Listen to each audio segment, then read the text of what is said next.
Welcome to Leading Beyond Limits, the podcast where we explore the extraordinary journeys and insights of remarkable leaders who have pushed the boundaries of what's possible. Your host, Angel Radcliffe, who is a digital transformation leader, author, speaker, and financial educator, will lead each episode and dive deep into the stories, strategies, and philosophies that have empowered these exceptional individuals to lead, inspire, and achieve beyond the ordinary. We're about to embark on a journey of discovery and inspiration, and together, we'll learn what it takes to lead beyond limits. So grab your cape, or at least your favorite coffee mug, because we're about to unravel the extraordinary tales of trailblazers who've turned impossible into I'm possible. Let's get started. Shawn, welcome to the podcast. Thank you. Thanks for having me, and let's have fun and let's win today. I know. I'm so excited to have this conversation on creating winning teams because I think so many leaders and business owners would like to know how to do that. So it's an interesting topic, especially within the last 18 months. And when we're looking at the economy, when we see people actually backing out of the workforce, and right now it's a job seekers market. And so many people are having this issue of like creating their team and having that winning team. So we'll dive into that. But first, I want our listeners to really understand who you are and get a sense of who they're getting this insight from today. So how about you just tell us a little bit more about yourself? Awesome. Well, thank you. First of all, thank you for this opportunity. Thank you to have a chance to invest in the world's greatest resource, which is people. Investing in people has the potential of reaping generations of dividends. That's just not a cliche-ish type of an actual intro, but to pour yourself into people in the midst of a myopic world is just one of the key foundations of success. So I played 7 years professional football. I played with the Rams, I played with the Colts, I played with Indianapolis Colts, I played over in NFL Europe, had success there. And I took that success, I parlayed it into business. I've been in business for over 20 years. I own and operate a security firm plus another consulting firm on the side, marrying the tactics and the strategies of playing professional football. But the story, you always hear the old saying, that's the glory, but the story is that I came from almost an impossible environment to win. I was documented with 4 to 5 learning disabilities, graduated last in my class in academics, 1.62 accumulative GPA, not on my ACT, repeated the first grade. Impoverished, not poor, but po. My mom raised all 6 of us by herself. Voted most likely to fail, if I haven't already mentioned that. And that's just the edited version. I haven't gotten into, all of the, struggles with law enforcement. But just to make that long story short, is that there was no way that I would be successful, but I did find a way to win. And that was the paradigm that changed my life.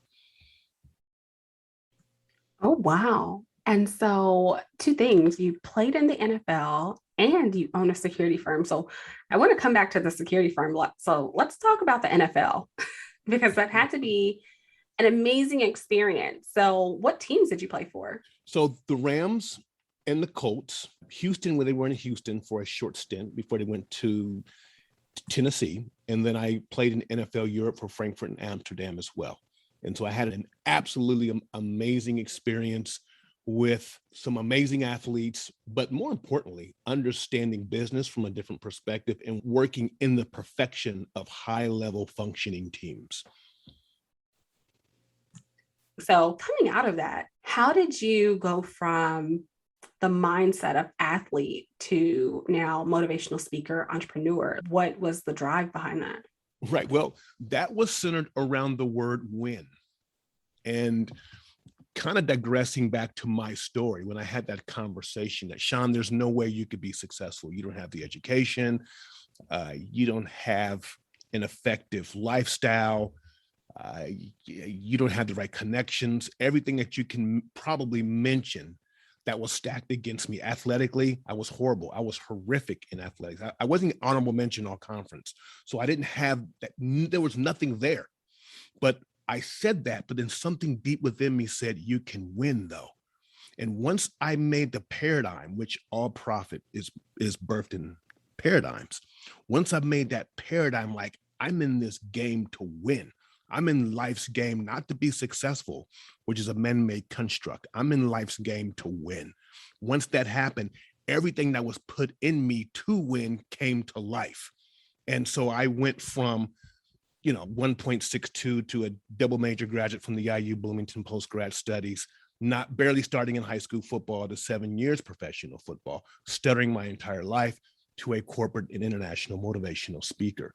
And so my paraphrase or my phrase is, if life is a game, play to win. But that winning mindset is nestled in your self-concept. Who are you, victim or victor? My self-concept, the crux or the basis of who I am is that I'm a winner. So because of that, I will seek out winning opportunities and I will manifest winning things. And that's how I was able to take that mindset of being a winner into corporate America. And everyone else has their projections and their success model. I had a winning model. And that winning model was able to see things differently and target opportunities and recognize opportunities where other people saw adversity. And I was able to carve myself in niches. And that's how I've been doing it for over 20 years. Having a winning model. That's so interesting. And I actually wrote that down. I want to come back to that. When you talk about motivating people and really empowering people who are in these companies and all walks of life, let's hone in on the winning aspect. What makes a winner?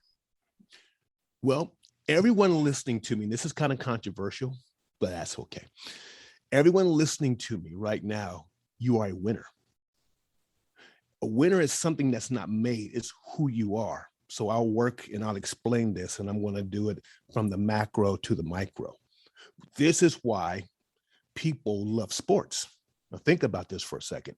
You may have a favorite professional football team, basketball team, baseball team, but if that team loses every single game for the next 10 years, you will not be caught dead in that jersey, unless you're a Cleveland Browns fan, and they don't care, right? So, but if they win every single game, you'll dig underneath the house or underneath the drawer, and you'll pull up that jersey or that hat and you'll wear it proudly. Why? Because although you love that team, your DNA can only identify with winners.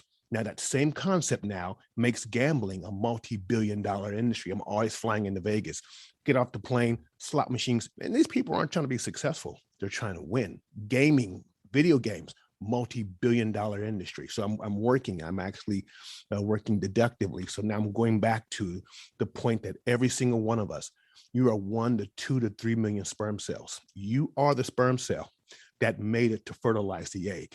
You are running for your life, or for your life, literally. Now you are born, and the fact that you've made it and are born, which means that you are a winner. So you attach the fact that you are a winner to your birth. And that is who I am. So that negates you're a failure. That negates you're stupid. That negates you're not like your brothers or sisters. That negates the fact that you're an underperformer. No, I'm a winner. So now, since I'm a winner, I do winning things. And so I affirm my subconscious by doing winning things. So that separated me from the success model that we're taught when we're in the 3rd and 4th grade, that we have to live in a certain subdivision and, make, 6-7 figure income and, drive a Maserati. The second car's a Maserati and blah, blah, blah, blah, blah. That's all image based. God didn't call your image. God called your identity, and the winner is in the identity. Those are great words, but I do have one question. Go for it. Was a Maserati out when you were in 4th grade? No. Well, I'm talking about when I was in LA, in Malibu. No, I was like, how old is the Maserati? Like, when did they come out with it? No, but no. I know it's just a figure of speech. So, when we get into like creating these winning teams, what should leaders or business owners be looking for in an individual? Yeah, so that was my biggest struggle, is coming from playing professional football to going into corporate. And this is why, because for the most part, professional sports, the goal is defined, and people typically have 1 or 2, basically the same temperament. Everyone, there are 4 different temperaments. Some people call them personalities. That's not true. They're temperaments. You have 1 of 4 temperaments. And so most athletes are what they call a D on the disc, a lion or some tests. And I don't know which one it is on Myers-Briggs, but it's like they're very forward thinking. They're drivers, they're aggressive, they're assertive, and they love to win. They attract that since they've been in middle school, high school, right? And so being around these individuals is easy. When I went to corporate America, when I opened up my company, I noticed people didn't have the same temperament that I had. And they're like, let's talk about it. Let's be efficient and, let's go through practices. And I'm like, I ain't got time for that. Show me the profit. And I failed miserably. And so I started understanding and learning people, learning their temperament, learning what makes them tick, knowing more about people than you do yourself, reading books. I'll give you one right now, How to Win Friends and Influence People by Mr. Carnegie. Understanding people, understanding their temperaments, understanding their why, and understanding their win. Now that required me to be extremely unselfish. And that's what I was able to do. And that's the secret sauce, is understanding, motivating, and encouraging people. So Shawn, Yes. Thank you so much for that insight. So one of the things that I want to hone in on is, leaders and business owners are looking to create these winning teams. You just gave insights as to what they should look for in the individual, but we have to keep it real here because everyone really doesn't have all of these strong points that would go into this sort of winning mindset. So what are some tips for leaders and business owners on how they can really play on someone's strong points, but also play off of a person's weak points? One of the things that I would do, I'm just going to walk you through step by step. Okay. First, you got to look at your actual objective. What is your objective? Okay. Is your objective clear enough? Okay, let's get some clarity in your goals. Let's get some clarity in your mission statement. Where are you going?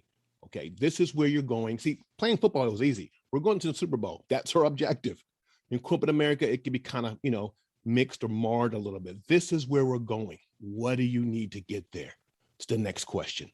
Now, who do you need to man that area to get there? If you want a weird example. Well, it's not weird, but it's different. Hey, I need someone driving sales.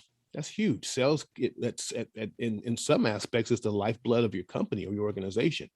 Well, you need the temperament of a person that is excitable. They love to engage. They love to talk, and they're confident. And that certain temperament, you put them in that area. The temperament that you don't put in that position is somebody who does not like rejection, who does not like confrontation, who is very soft-spoken. They may have a soft handshake. That is not weakness, because that temperament is usually the most loyal person in the entire company. That person right there will stay with you and everyone else will leave.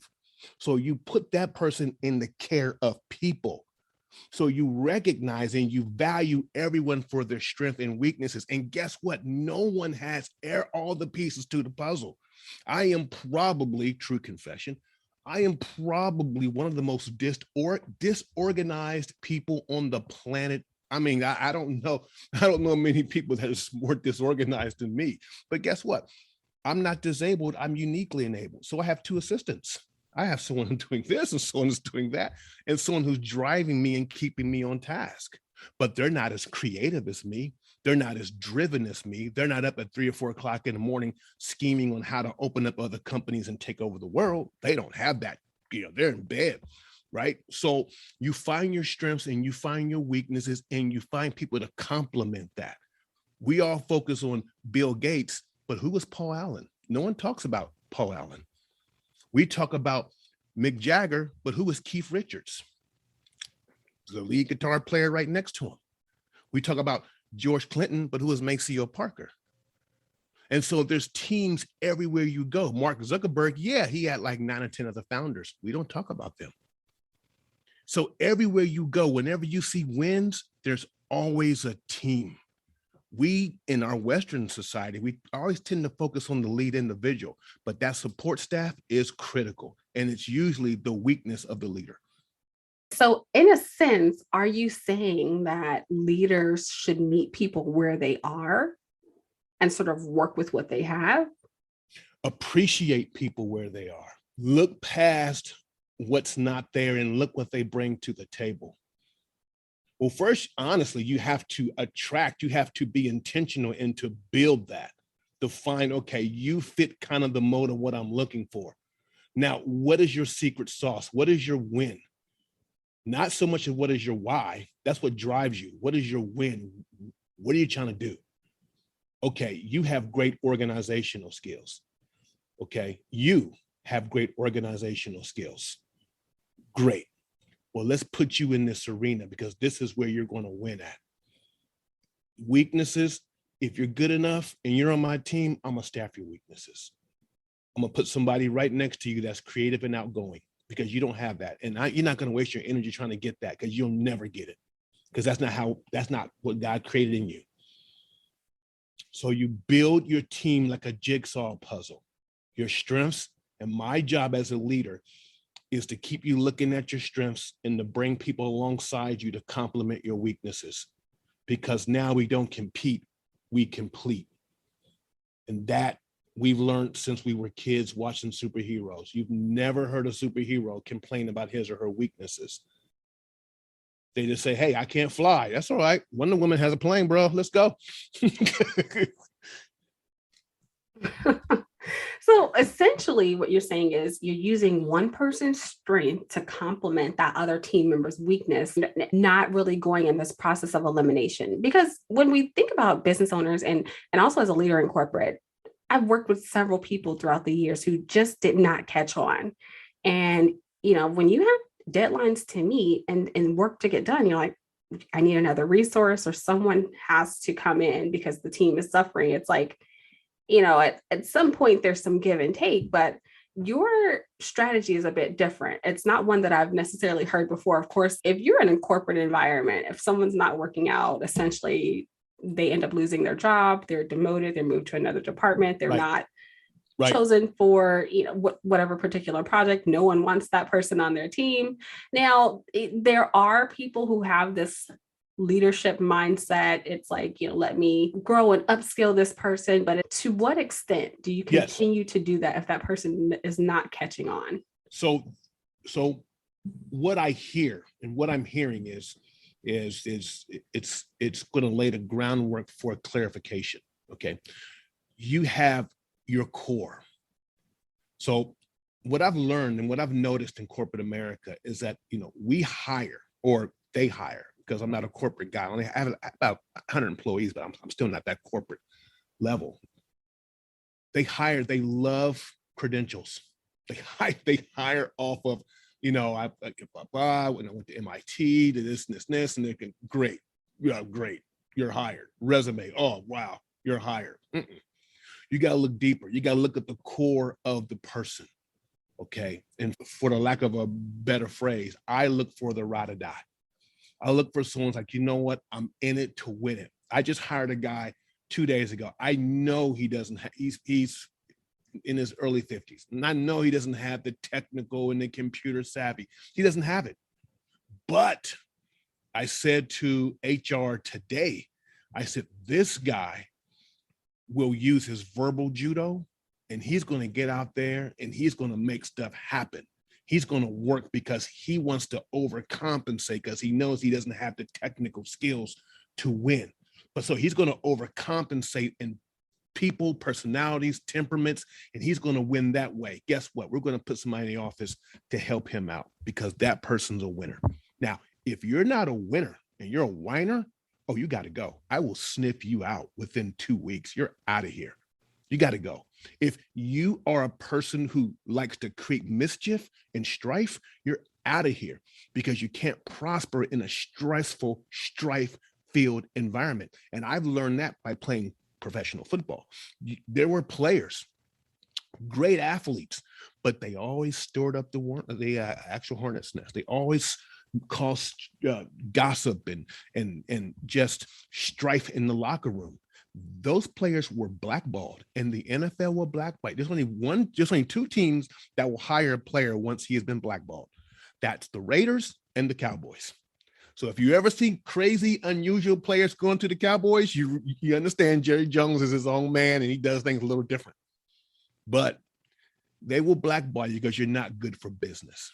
That is, I don't want to say that that's true, but I have some, I can tell you, I have some some of my mom's friends who sort of believe in that whole corporate blackballing process. And Oh, I mean, we can go in a whole rabbit hole conversation about it. I'm like, I think it depends on where you are. If you're in a small town, there's not a lot of resources, not a lot of companies, and yeah, word gets around, and well, it depends. And if you are, I guess, content on staying in one particular industry, if that industry small, it's a possibility. well, so I don't, as a business owner, I need to know if you're toxic, because you can have all the credentials. I mean, that's awesome. But if you're toxic, you will pollute and pervert my culture. And the culture, and that's a whole new different episode or topic. The culture is like the secret to any thriving organization. Talent is a seed, but the soil, which is the culture, is everything. And if I have a person messing up the pH in my culture, then that phone's going to stop ringing. Opportunities are going to close out of nowhere, because opportunities, wealth, winning follows amazing cultures. And so I have to get you out of here, no matter how good you are. That's a good point. That is a good point, especially when you're running a business and really like keeping the culture intact. So you said something that resonated, and I was actually taking note over here. Is in companies, most companies are sort of looking at credentials and not necessarily like those soft or hard skills. And it made me think of a conversation I just had the other day. I was like, we have so many people in this world who are quote unquote book smart, but they lack common sense. And how do you view this whole a degree is needed to succeed in this world? It's not. Dude, are you kidding me?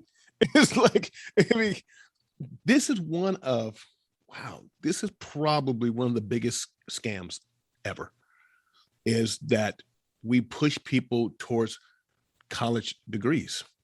I mean, there's a certain temperament that loves credentials, right? Like, I really struggle when I speak in front of certain like academia, because they don't see letters after my name.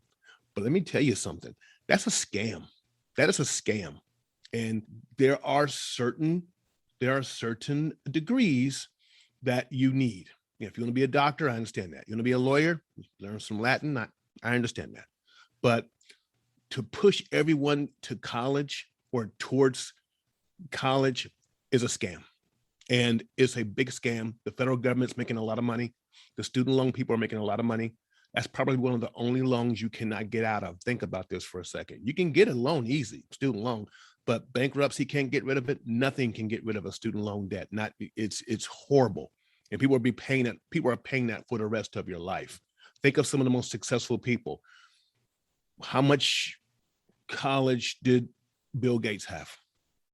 He dropped out.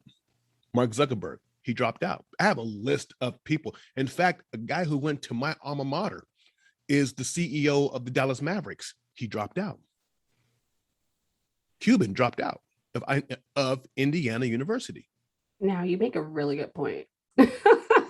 And I've been studying that for years as well. And so I always like to know other people's opinions on that.